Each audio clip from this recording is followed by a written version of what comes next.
आधी नमन व्यासांनी कोणाला केलं असेल तर ते आहे गणपती बाप्पाला.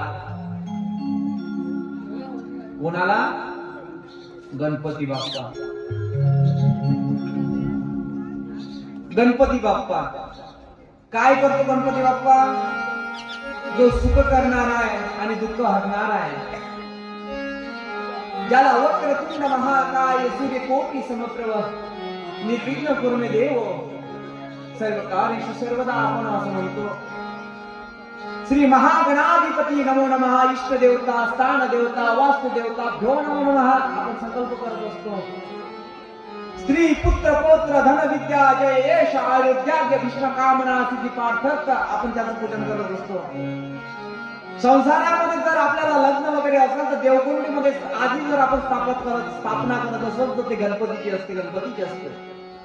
आपण कोणत्याही कार्याची सुरुवात गणपती बाप्पाच्या नावाने करतो. त्याला एका लाल सुपारीच्या मध्ये स्थापित करून त्या पानावर विड्याच्या स्वरूपात ठेवतो. तो गणपती असतो. आरतीलाही विडा असावा, आरतीलाही विडा असावा.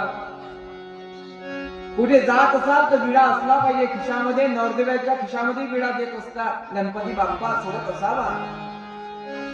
तो गणाधीश आहे, सर्व गुणांमध्ये व्यापक आहे. तो गणपती बाप्पा सर्वांवर कृपा करणार आहे. रामदास स्वामी त्याला गणाधीश असं नाव देतात. काय म्हणतात रामदास स्वामी?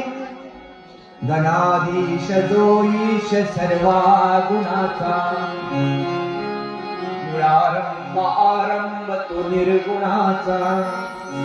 नमो शारदा मूळ चत्वार वाचा, गमो पंतानंत या राघवा.